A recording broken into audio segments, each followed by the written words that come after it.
வணக்கம். இணைந்திருப்பது இலங்கையின் முதற்தர செய்தி வழங்குகிற நியூஸ் ஃபர்ஸ்டின் இரவு 8 மணி பிரதான செய்தி அறிக்கையுடன் கொழும்பில் அமைந்துள்ள நியூஸ் ஃபர்ஸ்டின் பிரதான கலையகத்திலிருந்து உங்களை சந்திக்கும் நான் ஜூடின் சிந்துஜன். வணக்கம் வனிதா. வணக்கம் ஜூடின் சிந்துஜன். அனைவருக்கும் வணக்கம். உங்களோடு நான் வனிதா பரமேஸ்வரன். விரிவான செய்திகளுக்கு முன்னதாக முதலில் தலைப்புச் செய்திகள். மத்திய வங்கியின் முறிகள் கொடுக்கல் வாங்கல் தொடர்பிலான கோப்புக்குழுவின் அறிக்கை அதிக வாக்குகளால் நிறைவேற்றம். ஐக்கிய தேசிய கட்சியினால் மற்றொரு அறிக்கை. காடில் 2 இளைஞர்கள் உயிரிழந்த சம்பவம் தொடர்பில் தமிழ் தேசிய கூட்டமைப்பு அறிக்கை. தேசிய சுற்றுச்சூழல் மாநாடு ஜனாதிபதியினால் ஆரம்பம். கற்பிட்டி மீனவர்களுக்கிடையில் ஆர்ப்பாட்டம். போலீஸ் விசேட அதிரடிப்படையினர் பிரசன்னம். தேசிய மரநடுகை தினத்தை முன்னிட்டு நாடு பூராகவும் 1 பில்லியன் மரக்கன்றுகளை நடும் தேசிய செயற்திட்டம் ஜனாதிபதி மைத்ரிபால சிறிசேன தலைமையில் திருகோணமலையில் இன்று ஆரம்பமாகியது. கந்தலாய் வனப்பகுதியில் ஜனாதிபதியின் கரங்களால் மரக்கன்று நடப்பட்டு தேசிய மரநடுகை தினம் அடையாளப்படுத்தப்பட்டது. அதற்கு இணையாக பாடசாலை மாணவர்கள், போலீசார், முப்படையினர், சிவில் பாதுகாப்பு படை வீரர்கள் ஆகியோரின் பங்களிப்புடன் 2 ஏக்கர் காணியில் 2000 மரக்கன்றுகள் நடப்பட்டன. இந்த சந்தர்ப்பத்தில் பாடசாலை மாணவர்களுடன் நட்பு ரீதியாக கலந்துரையாடிய ஜனாதிபதி அந்த பிள்ளைகளுக்கு இருக்கும் குறைபாடுகள் தொடர்பிலும் அறிந்து கொண்டார். அதனைத் தொடர்ந்து தேசிய மரநடுகை தினத்தின் தேசிய வைபவத்தில் இணைந்து கொண்ட ஜனாதிபதி சூழல் மாசடைதலின் ஊடாக சகல மக்களும் வாழ்வதற்கு கடும் சவாலை எதிர்நோக்கியுள்ளதாக குறிப்பிட்டார். லட்சக்கணக்கான மக்கள் குடிப்பதற்கு சுத்தமான குடிநீரின்றி இன்றைய தினத்தில் அல்லல் படுகின்றமை உங்களுக்கு தெரியும். அதேபோன்று கடும் வறட்சியின் காரணமாக மனிதர்கள் மாத்திரமின்றி சகல ஜீவராசிகளுக்கும் இயற்கை வளங்களுக்கும் ஏற்படும் இழப்புகள் குறித்து உங்கள் அனைவருக்கும் தெளிவிருக்கும். ஆகவே இந்த சூழல் பாதுகாக்கப்பட வேண்டியதன் அடிப்படையாக இந்த அக்டோபர் மாதத்தில் மரநடுகை போன்ற செயற்திட்டங்கள் எமக்கு மாத்திரம் மட்டுப்படுத்தப்பட்டவை அல்ல, இந்த உலகத்தின் சகல நாடுகளிலும் முன்னெடுக்கப்படும் செயலாகும். இந்த நாட்டில் தற்போது இடம்பெறும் சூழல் மாசடைவு தொடர்ந்தால் இந்த பாடசாலை மாணவர்கள் உட்பட சகல மக்களும் வாழ்வதற்கான சவால் உருவாகிவிடும்.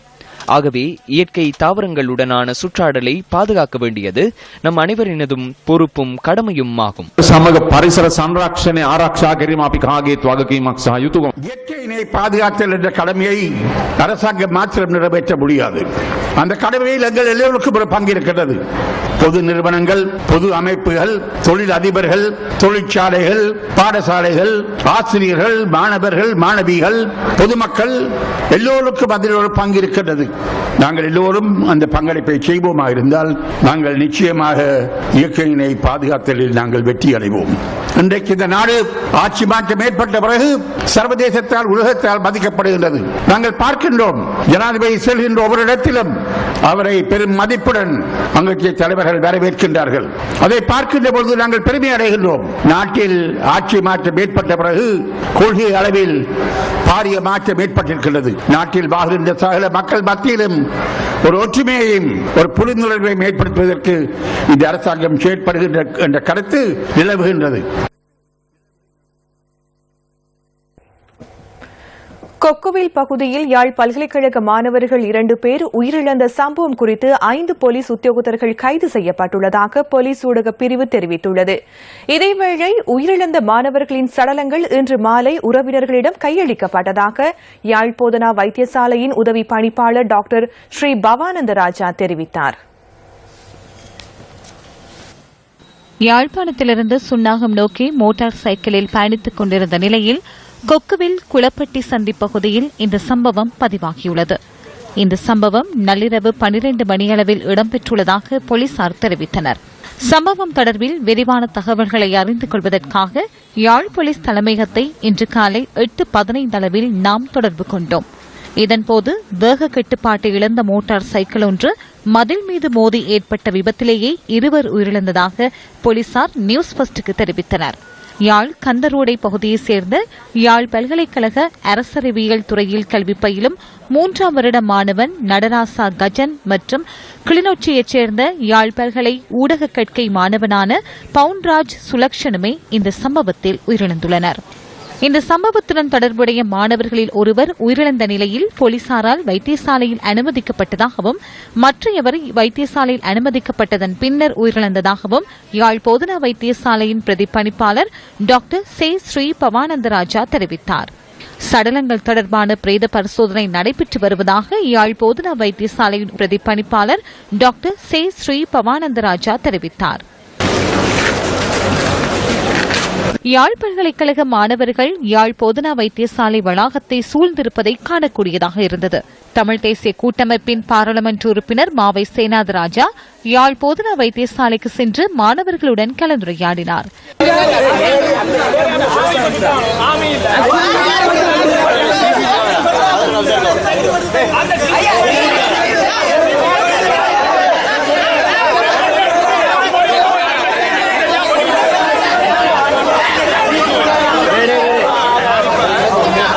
இதேவேளை தமிழ் தேசிய மக்கள் முன்னணியின் தலைவர் கஜேந்திரகுமார் பொன்னம்பலம் யாழ் பல்கலை மாணவர்களுடன் இந்த சம்பவம் குறித்து கலந்துரையாடினார்.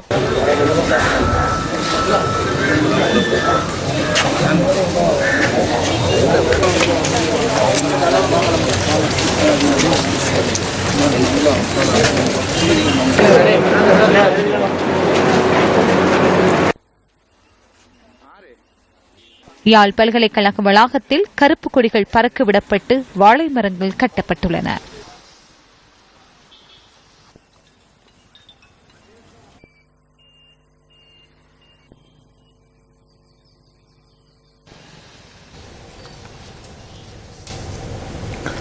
இதேவேளை யாழ்ப்பாணத்தில் இன்று அதிகாலை 2 இளைஞர்கள் உயிரிழந்தமை தொடர்பில் உடனடியாக நடவடிக்கை மேற்கொள்ளுமாறு எதிர்க்கட்சித் தலைவர் இரா சம்பந்தன் ஜனாதிபதியிடம் கோரிக்கை விடுத்துள்ளார்.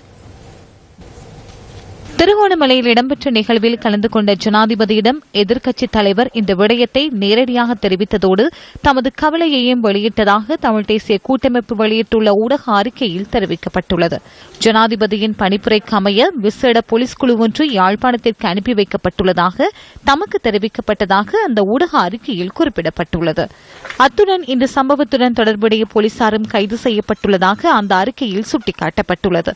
இந்நிலையில் சம்பவம் குறித்து பக்கசார்பற்ற விசாரணைகளை மேற்கொண்டு துரிதகதியில் நடவடிக்கை எடுக்குமாறு தமிழ் தேசிய கூட்டமைப்பு போலீஸ் மா அதிபரை கேட்டுக் கொள்வதாகவும் அறிக்கையூடாக வலியுறுத்தியுள்ளது. அத்துடன் யாழ் பல்கலைக்கழக மாணவர்களின் உயிரிழப்பு குறித்து பாதுகாப்பு செயலாளர் கருணாசேன ஹெட்டியாராச்சி இவ்வாறு கருத்து தெரிவித்துள்ளார்.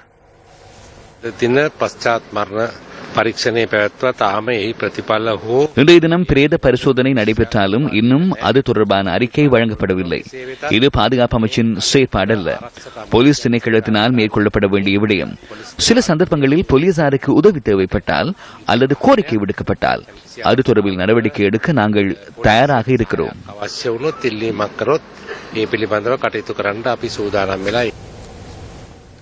யாழ்ப்பாணம் காங்கேசன் துறையில் யாழ் பல்கலைக்கழக மாணவர்கள் 2 உயிரிழந்த சம்பவம் தொடர்பில் குற்றப்புலனாய்வு திணைக்களம் விசாரணைகளை ஆரம்பித்துள்ளதாக அரசாங்க தகவல் திணைக்களம் செய்தி வெளியிட்டுள்ளது. சம்பவத்துடன் தொடர்புடையதாக சந்தேகிக்கப்படும் 5 போலீஸ் உத்தியோகத்தர்கள் கைது செய்யப்பட்டுள்ளதுடன் அவர்கள் பணியிலிருந்து இடைநீக்கம் செய்யப்பட்டுள்ளதாக அரசாங்க தகவல் திணைக்களம் வெளியிட்டுள்ள அறிக்கையில் தெரிவிக்கப்பட்டுள்ளது.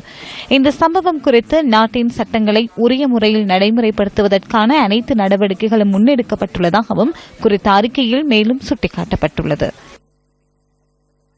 நோக்கும் பிரச்சினைகள் குறித்து கருத்து தெரிவித்திருந்தார்.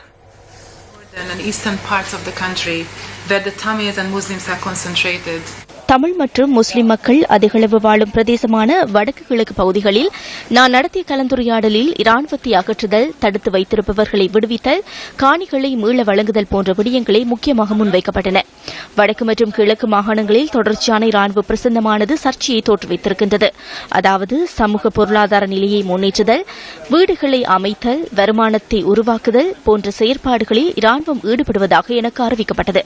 இராணுவம் தற்போது பொது இடங்களில் அதிகளவில் தென்பட விட்டாலும் கூட இராணுவத்தின் பிரசன்னமானது எந்த அளவுக்கு மக்களின் அன்றாட வாழ்வில் பாதகமான தாக்கத்தை ஏற்படுத்துகின்றது என்பதை மக்கள் என்னிடம் எடுத்துக் கூறினர். அச்சுறுத்தல், சித்திரவதை செய்தல் போன்ற குற்றச்சாட்டுகளும் கவலையுடன் முன்வைக்கப்பட்டன. முழுமையான சிங்கள மக்களை கொண்ட விகிதாசாரத்திற்கு அப்பாற்பட்ட இராணுவத்தின் மிக அதிக அளவிலான பிரசன்னமானது வடக்கு மாகாணத்தில் இராணுவத்தை ஒரு ஆக்கிரமிப்பு படையாக காட்டுகின்றது. அதாவது தமிழர்களை ஒரு போர்க்குணமுள்ள மக்களாக அவதூறுப்படுத்துவதாக காட்டப்படுகின்றது. தாமதமின்றி பொதுமக்களிடமிருந்து அபகரிக்கப்பட்ட காணிகள் கூலிகள் அவர்களிடம் மீள வழங்கப்பட வேண்டியது அவசியமாகும். எந்தவிதமான நஷ்டஈடும் முறையான நடவடிக்கையும் இன்றி பெறப்பட்ட காணிகள் அந்த மக்களுக்கு வழங்கப்பட வேண்டும் அல்லது நஷ்டஈடு செலுத்தப்பட வேண்டும். பயங்கரவாத தடை சட்டமானது தமிழ் மக்களை பாரிய அளவில் பாதித்த ஒன்றாக காணப்படுகின்றது.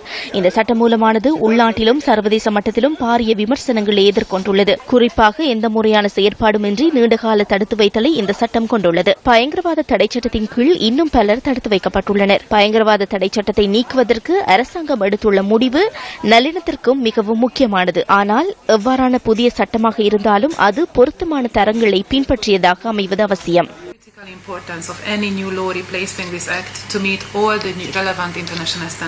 தீபாவளி முற்பணம் கொடுக்காமைக்கு எதிர்ப்பு தெரிவித்து லிந்துலை டெலிகுட்டி தோட்ட மக்கள் இன்று கவனஈர்ப்பு போராட்டத்தில் ஈடுபட்டனர்.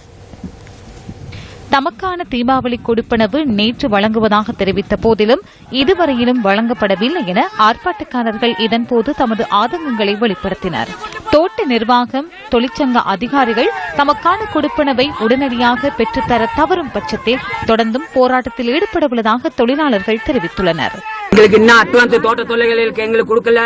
எங்களுக்கு இன்னும் தீபாவளி வர்றதுக்கு ஒரு 4-5 நாள் தான் இருக்கு. உடுப்பு துணி முன்னி எடுக்கிறதுக்கு வழி இல்ல. கம்பெனில சல்லி இல்லட்டாங்க. 1000 ரூபாய் தரேன்னு அதை ஏமாத்திட்டீங்க. நீங்க 50 ரூபாய் வந்து ஒரு சாவி வீட்டுல கூட கட்டமா எழுத மாட்டான். போயிட்டு வாங்க சாமி, மலை அரசியல்வாதிக்கு நாங்க ஒரு கும்பிடு. இந்த பக்கமா வராத. எங்களுக்கு இன்னும் 10,000 ரூபாய் அட்வான்ஸ் தீபாவளி அட்வான்ஸும் கொடுக்கல. இன்னும் நாங்க என்னத்த சாப்பிடுறது? மத்த எஸ்டேட் பூரா அட்வான்ஸ் கொடுத்தாச்சு. தீபாவளியை 2 நாளைக்கு முன்னுக்கு வச்சுக்கிட்டு அட்வான்ஸ் கொடுத்தா நாங்க என்ன உடுப்பு எடுக்கிறது? அந்த கேட்டு வந்தீங்கன்னா உனக்கு கொடுக்கற மதியாரி வேற. கூட்டு உள்ளுக்கு போயிட்டு 4-5 பேர் எல்லாம் சேர்ந்து அவன் ஒன்னா சேர்ந்துக்கிட்டு ஒரு போத்தல எடுத்து வச்சு நல்லா குடிச்சிட்டு அவன் 4-5 பேர் ஒன்னா இருக்கான். இங்க உள்ளவங்க தோட்ட தொழிலாளிகள் தான் இங்க சாகுறது. சரியான ஒரு ஒப்பந்தம் பண்ண தெரியாது. எவனாவது இந்த பக்கம் ஓட்டு கேட்டு வந்தானா, என் வீட்டுக்குள்ள வந்தானா அவனை அடிப்பேன். இன்றைக்கு தமிழ் மந்திரிமார்கள் 9 பேர் பார்லிமெண்ட் இருக்கிறாங்க. யாரைட்டு இருக்கிறாங்க? இந்த தோட்ட தொழிலாளினால நட்டா வந்து சொல்லி ஒரு கம்பெனிக்காரனையும் யாரே வந்து தோட்ட தொழிலாளி முன்னு கேட்ட சொல்லி பாப்பா நட்டம் ஏன் கேட்டா துரமாறு போறான். 40 லட்சம் 50 லட்சம் 19 மாதங்களின் பின்னர் சம்பள உயர்வு தொடர்பான கூட்டு ஒப்பந்தம் கைச்சாத்திடப்பட்ட போதிலும் தமது எதிர்பார்ப்புகள் இன்னும் பூர்த்தி செய்யப்படவில்லை என தோட்ட தொழிலாளர்கள் தெரிவிக்கின்றனர். போராடி எங்களுக்கு 1000 ரூபாய் சம்பளம் வாங்கி தாயின்னு சொன்ன அமைச்சர் எங்களுக்கு 50 ரூபாய் வாங்கி கொடுத்திருக்காரு. 1 கிலோ அரிசி 85 ரூபாய், மாவு 1 கிலோ 90 ரூபாய், 100 ரூபாய் அப்படி விக்கிறப்ப கடையில் இங்க வாங்க போனா ஒரு 400 ரூபாய்க்கு ஒரு 2 சாமான் எங்களுக்கு வாங்க இயலும். நாங்க எப்படி சாப்பிடுறது, சீவிக்கிறது அப்படின்னு சொல்லி அமைச்சர் எங்களுக்கு பதில் சொல்லணும். நல்லா எங்களை அப்பட்டமா ஏமாத்திருக்காங்க. 1.5 வருஷமா போராடி இந்த போராட்டத்துக்கு எங்களுக்கு என்ன முடிவை கொடுத்திருக்கீங்க? ஒண்ணுமே இல்ல. எங்களுக்கு பதில் சொல்லணும். எங்களுக்கு கட்டாயமா எரியஸ் வேணும். நீங்க வந்து 1 மாசம் இங்க இருங்க. லயத்துல இருந்து குடும்பத்தை வந்து நடத்தி பாருங்க. எங்களோட பிள்ளைகளை படிக்க வச்சு பாருங்க. எங்கோட நாங்க படிக்க போற ஸ்கூல்ல நீங்க படிக்க வைங்க. உங்களோட ஸ்கூல் பிள்ளைங்க மட்டும்தான் பஸ்ல போயிட்டு கான்வென்ட்ல அங்கங்க படிச்சு பட்டை வாங்கணுமா? எங்களோட பிள்ளைங்க படிக்க கூடாதா? படிக்க வைனா அரசியல்வாதிகள் சொல்றீங்களா? எப்படி படிக்க வைக்கிறது? எங்களோட காசை வாங்கிட்டு நீங்க தான் பஜ்ராவில போறீங்க, ஏசி கார்ல போறீங்க. நாங்க இன்னைக்கு வீதியில உட்காந்துருக்கோம். எங்களோட பிள்ளைகள் படிக்க முடியாம இருக்கிறாங்க. இன்றைக்கு எங்களுக்கு எரியச வாங்கி தரேன்னு சொல்றீங்க. அதுவும் வாங்கி தர அளவுல யாருமே இல்ல. ஆனா எங்களோட பிள்ளைகளை நாங்க படிக்க வச்சு காட்டுறோம். தயவு செய்து எங்களுடைய எரியசையாவது வாங்கி கொடுங்க. பொதுமக்கள் ரொம்ப கஷ்டத்துல இருக்காங்க. தோட்ட தொழிலாளிய மீண்டும் ஒரு முறை இந்த கூட்டு ஒப்பந்தத்தின் ஊடாக ஏமாற்றிருக்காங்க. பெரிய இது பாதாளத்துல கொண்டு தள்ளியிருக்காங்க. முன்னையெல்லாம் குலைச்சு தான் பூசுவாங்க. இந்த முறை குலைக்காமலே ராமம் பூசி வச்சிருக்காங்க தொழிலாளிக்கு. இதேவேளை மலையக மக்களின் வாழ்வியலை கண்டு கவலையடைந்துள்ளதாக ஐக்கிய நாடுகளின் மனித உரிமைகள் பேரவையின் சிறுபான்மையினருக்கான விசேட அறிக்கையாளர் ஐசக் ரோய்டா நேற்று இடம்பெற்ற ஊடக சந்திப்பின் போது தெரிவித்தார். இந்திய தமிழர்களாக அடையாளப்படுத்தப்படும் மலையக தமிழர்கள் 1 மில்லியனுக்கும் மேல் மத்திய மலைநாட்டில் வாழ்கின்றனர். பல்வேறு கஷ்டங்கள் மற்றும் வறுமை காரணமாக இந்த மக்களின் சமூக, பொருளாதார, சுகாதார நிலைமைகள் மிக மோசமாக உள்ளன. குறிப்பாக பலர் பிரஜா உரிமையின்றி காணப்படுகின்றனர். அதன் காரணமாக இவர்கள் அரச மற்றும் அரசியல் வாழ்க்கையிலிருந்து ஒதுங்க வேண்டியுள்ளது. பல்வேறு பிரச்சினைகளை எதிர்கொண்ட வண்ணமே வாழ்ந்து வருகின்றனர்.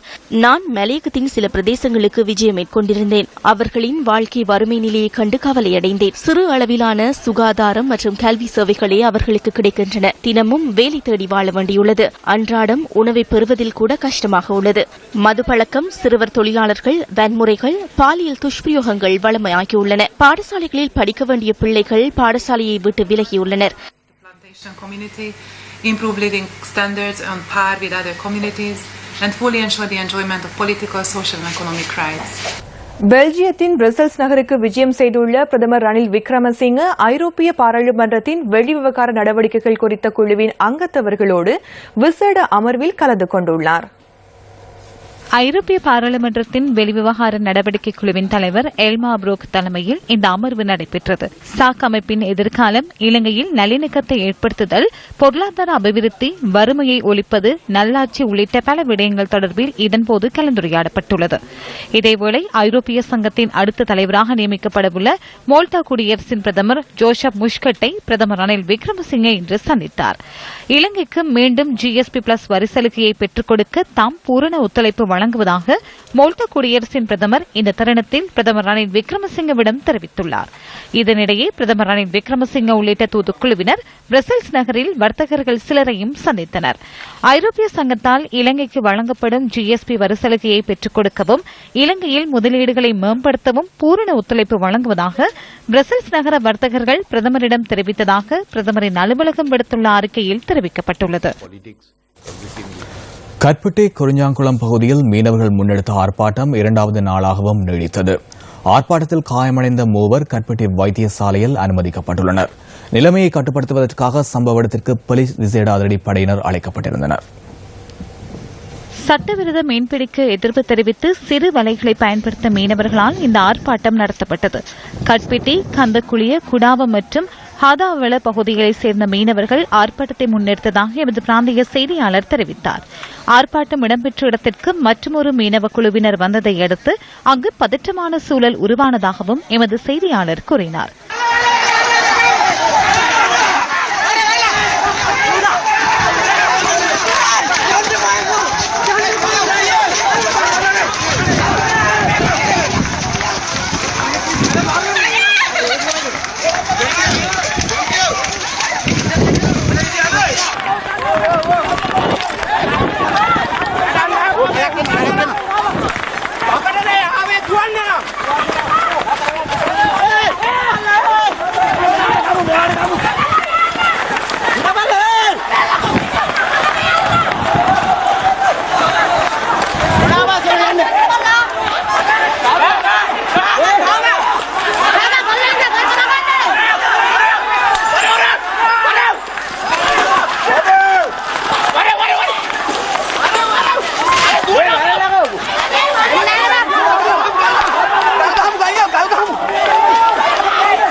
நிலைமையை கட்டுப்படுத்த சம்பவ இடத்திற்கு போலீஸ் விசேட அதிரடிப்படையினர் அழைக்கப்பட்டதோடு குறிச்சம்பட்டியிலிருந்து கல்பிட்டி வரையான புத்தளம் வீதி மூடப்பட்டிருந்தது.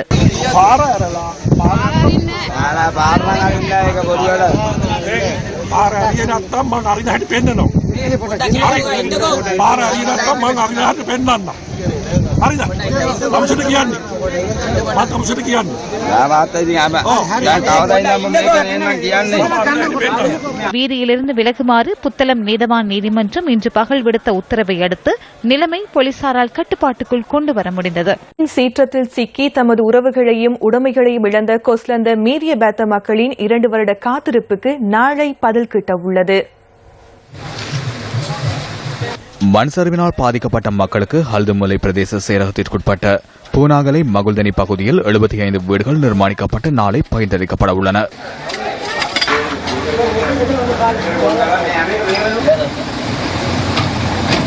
அனைத்து ஏற்பாடுகளும் பூர்த்தியடைந்துள்ள நிலையில் இன்று வீடுகளுக்கான பூச்சிகள் பூசும் பணிகளில் மக்கள் ஈடுபட்டிருந்தனர். அத்துடன் மக்களுக்கான அடிப்படை வாழ்வாதார பொருட்களும் பயனளிப்பதற்கு கையளிக்கப்பட்டுள்ளன. எங்கள் வீடு, இந்த வீட்டுக்காகத்தான் நாங்கள் இந்த பாடுபட்டுக்கிட்டு இருந்தோம். வீட்டுக்கு நாளைக்கு வாரம் இந்த பூச்செடி எல்லாம் வச்சு பெயிண்டெல்லாம் அடித்து நல்லா இருக்கிறோம். இந்த வீட்டுக்காகத்தான் நாங்கள் இந்த பாடுபட்டோம். மீரியபெத்து பகுதியில் மண் சரிவினால் பாதிக்கப்பட்ட மக்கள் 2 வருடங்களாக மாக்கந்தை முகாமில் தங்கியிருந்தனர். தற்போது அவர்களுக்கு உரிய பகுதியில் 75 வீடுகள் அரசாங்கத்தினால் நிர்மாணித்துக் கொடுக்கப்பட்டுள்ளது. பிரதேச செயலாளர் மற்றும் அனர்த்த முகாமைத்துவ நிலையம் ஒன்றிணைந்து பணிகளை முன்னெடுத்திருந்தன. தற்போது பணிகள் அனைத்தும் நிறைவடைந்துள்ளன. மட்டக்களப்பு பனிச்சியடி ஸ்ரீ பத்ரகாளி அம்மன் ஆலயத்தில் அம்பாள் சிலை திறக்கும் நிகழ்வு இன்று நண்பகல் நடைபெற்றது. இந்த நிகழ்வில் பிரதம அதிதிகளாக பாராளுமன்ற உறுப்பினர்களான ஸ்ரீநேசன் மற்றும் யோகேஸ்வரன் ஆகியோர் கலந்து கொண்டிருந்தனர்.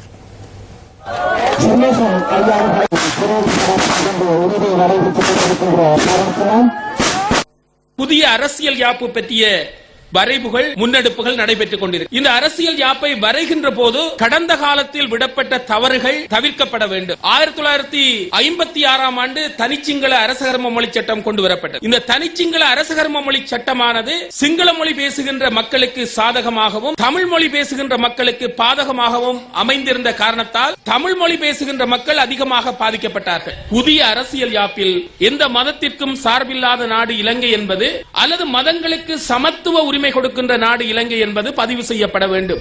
இந்தியாவில் நான் நினைக்கின்றேன் 85% மேல் இந்து மக்கள் வாழுகின்றார்கள். அந்த அரசியல் யாப்பில் எழுதப்பட்டிருக்கின்ற ஒரு முற்போக்கான வாசகம் என்னவென்றால், இந்தியா மத சார்பற்ற நாடு, இந்தியா எந்த ஒரு சந்தர்ப்பத்திலும் மதம் சார்பாக நடக்கக்கூடாது என்கின்ற முற்போக்கான அந்த சட்டம் இருக்கின்றபடியால் தான் 1.8% வாழுகின்ற இனத்தைச் சேர்ந்த மன்மோகன் சிங் என்று சொல்லப்படுகின்ற சிறுபான்மை சீக்கியர் ஒருவர் 3 தடவை இந்தியாவின் பிரதம மந்திரியாக வருவதற்கு வாய்ப்பு கிடைத்திருக்கின்றது. எமது மாவட்டத்திலே சில அபிவிருத்தி திட்டங்கள் நடைபெற்றுக் கொண்டிருக்கிறது. ஆனால் எங்கள் மாவட்டத்தின் தேவைகள் பல இன்னும் நிறைவேற்றப்படும். கடந்த அரசாங்க காலத்திலே சில வேலைகள் நடைபெற்றது.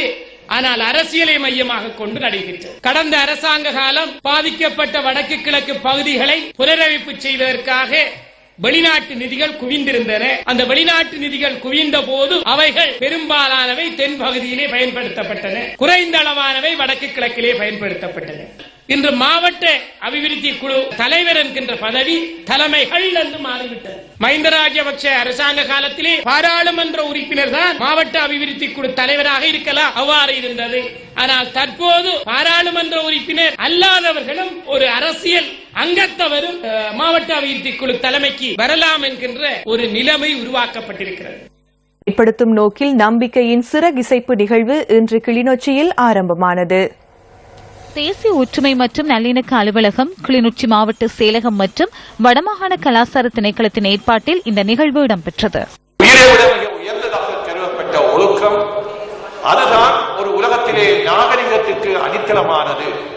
எங்களுடைய மொழி, கலை, கலாச்சாரம், எங்களுடைய வாழ்வு முறை இன்னும் ஒருவரை அங்கீகரிக்கின்ற, எங்களை ஏற்றுக்கொள்கின்ற அந்த தத்துவத்துக்கு ஊடாக அதை பேணி பாதுகாக்க வேண்டும். அதுதான் ஒரு மனிதனுடைய, ஒரு இனத்தினுடைய, ஒரு கூட்டத்தினுடைய அடிப்படை தத்துவமாக இருக்க வேண்டும் என்று அவர்கள் குறிப்பிட்டார்கள். அப்படி தங்களுடைய மொழியை, கலை, கலாச்சாரத்தை இழந்து நின்றால் அந்த இனம், அந்த மொழிக்கு சொந்தக்காரர்கள், அந்த கலைக்கு சொந்தக்காரர்கள் வரலாற்றிலே அழிந்து போனார்கள் என்று அந்த திருக்குறளுக்கு, ஒழுக்கத்துக்கு அவர்கள் விடை பகிர்ந்திருக்கின்றார்கள். நாங்கள் எங்களுடைய மொழியை, எங்களுடைய கலை கலாச்சாரத்தை, எங்களுடைய பண்பாடுகளை நாங்கள் இழந்துவிட தயாராக இல்லை. அதே போல நாங்கள் சிங்கள மொழியை, சிங்கள கலாச்சாரத்தை, இன்னும் ஒரு சமூக கூட்டத்தை நாங்கள் அழிய வேண்டும் என்றோ நாங்கள் கருதவில்லை. அரசியல் தீர்வு என்று சொன்னால் அந்தந்த இடங்களுடைய, அந்தந்த தேசத்தினுடைய, அந்தந்த மக்கள் கூட்டத்தினுடைய கலை கலாச்சாரத்தையும் அங்கீகரித்து அதன் அடையாளத்தை ஏற்றுக்கொள்ளுகின்ற ஒரு அரசியல் அமைப்பு இந்த நாட்டிலே ஏற்பட்டால் தான் அது எங்கள் ஒற்றுமையை கட்டியெழுப்பும். ஜிம்பாப்வே கிரிக்கெட் விஜயத்துக்கான இலங்கை டெஸ்ட் குழாம் இன்று அறிவிக்கப்பட்டது. குழாத்தில் தினேஷ் சந்திமால் இடம்பெறவில்லை என்பதுடன் அவருக்கு கைவிரலில் காயம் ஏற்பட்டுள்ளதே அதற்கான காரணமாகும். ஆஞ்சலோ மேத்யூஸ் தலைமையிலான இந்த குழாத்தில் 15 பேர் இடம்பெற்றுள்ளனர். தினேஷ் சந்திமாலுக்கு கைவிரலில் காயம் ஏற்பட்டுள்ளதால் அவர் இந்த தொடரில் பங்கேற்க மாட்டார் என இலங்கை கிரிக்கெட் நிறுவனம் விடுத்த அறிக்கையில் தெரிவிக்கப்பட்டுள்ளது. இலங்கை மற்றும் ஜிம்பாப்வே அணிகளுக்கு இடையிலான 2 போட்டிகள் கொண்ட டெஸ்ட் கிரிக்கெட் தொடர் எதிர்வரும் 29ஆம் தேதி ஹராரேயில் ஆரம்பமாக உள்ளது. இதேவேளை இலங்கை கிரிக்கெட் அணியின் 13 வீரர்கள் வருடாந்த ஒப்பந்தத்தில் இன்று கைச்சாத்திட்டனர். மேற்கிந்திய தீவுகள் ஏ அணிக்கு எதிரான 4 நாட்கள் கொண்ட கிரிக்கெட் தொடரில் பங்கேற்றுள்ள ஏனைய 4 வீரர்களுக்கும் ஒப்பந்தம் அனுப்பி வைக்கப்பட்டுள்ளதாக இலங்கை கிரிக்கெட் நிறுவனத்தின் உயர் அதிகாரி ஒருவர் ஸ்போர்ட்ஸ் ஃபர்ஸ்டுக்கு தெரிவித்தார். நேற்று மாலை இணங்கியதற்கமைவாக அந்த வீரர்கள் இன்றைய தினம் தமது ஒப்பந்தங்களை கைச்சாத்திட்டு பெற்றுக் கொண்டதாக இலங்கை கிரிக்கெட் நிறுவனம் விடுத்த அறிக்கையில் தெரிவிக்கப்பட்டுள்ளது. மத்திய வங்கி முறிகள் கொடுக்கல் வாங்கல் சம்பவம் தொடர்பாக கோப் குழு தலைவர் முன்வைத்த அறிக்கை இன்று கூடுதல் வாக்குகளால் நிறைவேற்றப்பட்டது. எனினும் அந்த குழுவுக்கு ஐக்கிய தேசிய கட்சியின் பிரதிநிதிகள் எதிர்ப்பு தெரிவித்துள்ளதுடன் அவர்கள் அதற்காக 1 அல்லது 2 அறிக்கைகளை பாராளுமன்றத்தில் சமர்ப்பிக்க தீர்மானித்துள்ளனர். இது தொடர்பாக கோப் குழுவின் அங்கத்தவரான பாராளுமன்ற உறுப்பினர் பிமல் ரத்நாயக்க தெளிவுபடுத்தினார். நேற்று முதல் முழுமையாக இது தொடர்பில் பக்கம் பக்கமாக கலந்துரையாடல்கள் ஆரம்பிக்கப்பட்டுள்ளது. அந்த சந்தர்ப்பத்தில் கடினமான சூழல் ஒன்று உருவானது என்று கூற வேண்டும். குறித்த அறிக்கை தொடர்பில் உறுப்பினர்களிடமிருந்த பல்வேறு கருத்துக்களிலிருந்து ஊழல் இடம்பெற்றுள்ளது என்ற நிலைப்பாட்டிலும் ஊழல் இடம்பெறவில்லை என்ற நிலைப்பாட்டிலும் உறுப்பினர்கள் கருத்துக்களை முன்வைத்தனர். அந்த நிலை இன்றும் தொடர்ந்தது. இன்றைய செயற்குழு கூட்டத்திற்கு 26 உறுப்பினர்களில் 14 பேரை வருகை தந்திருந்தனர். தலைவர் மற்றும் செயலாளர் குழு செயற்குழுவுக்கு வெளியிட்டுள்ள 2வது அறிக்கையில் மோசடி உறுதிப்படுத்துவதற்கு போதுமான சாட்சிகளும் ஆவணங்களும் இருப்பதாக கலந்து கொண்டவர்களில் பெரும்பான்மையானவர்கள் தெரிவித்துள்ளனர். அத்துடன் வெளியிடப்பட்டுள்ள அறிக்கையில் மேலும் திருத்தங்கள் உள்ளடக்கப்பட வேண்டும் மற்றும் திருத்தங்களை மாற்றியமைக்க வேண்டும் என்ற நிலைப்பாட்டிலும் சில உறுப்பினர்களும் இருந்தனர். அந்த உறுப்பினர்களுடன் இணைந்து தலைவர் இன்னும் ஒரு அறிக்கை வெளியிடுவதற்கான நிலைப்பாட்டிற்கு வந்தனர். இதன் அடிப்படையில் செயற்குழு இந்த மாதத்திற்குள் அறிக்கை 1 அல்லது 2 அல்லது அதற்கு மேற்பட்ட அறிக்கைகளையோ பாராளுமன்றத்திற்கு சமர்ப்பிப்பதற்கு ஏகமனதாக தீர்மானிக்கப்பட்டுள்ளது.